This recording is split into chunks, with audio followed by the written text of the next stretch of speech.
Rreth 6.000 studentë që janë në mes të studimeve në 20 universitete publike dhe private që mbyllen dhe pezullohen për mospërmbushje të kritereve ligjore, do të vazhdojnë shkollimin normalisht në këto institucione të arsimit të lartë deri në mbyllje të studimeve të tyre, por kjo nuk do të thotë se këto 20 universitete do të kenë hapësirë për të pranuar studentë të rinj në këtë vit akademik. Bëhet fjalë për 7 filiale të universiteteve publike në vend, për të cilat qeveria urdhëroi mbylljen dhe 13 universitete private, të cilat janë pezulluar deri në plotësimin e kritereve ligjore, të cilave u është lënë deri në 2 vjet kohë në përmirësimin e tyre. Por ndryshe është për universitetet private që ju është hequr licenca.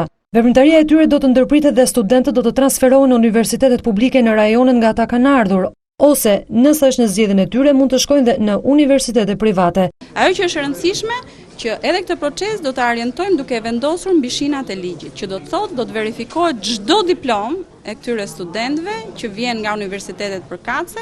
Në një takim me maturantët në Fakultetin Ekonomik, Ministri i Arsimit dhe Sportit Linita Nikolla zgjodhi t'ia përgjigje përballë këtyre akuzave të demokratëve se këtë vit u është hequr e drejta për të vazhduar shkollën e lartë 11.000 studentëve. Sipas saj, 70% e maturantëve që plotësuan formularin A1 i kanë të gjitha hapësirat për të futur në universitete, ku janë ofruar 19.726 kuota. Qeveria vjet akordoi 29.390 kuota.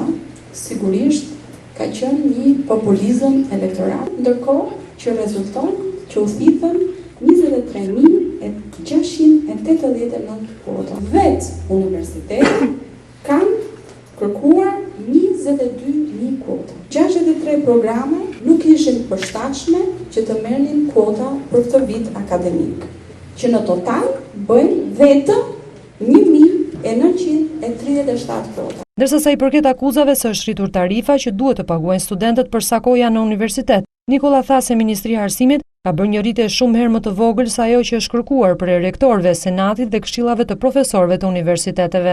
Rritja më e madhe është 70.000 lekë të vjetra në vit.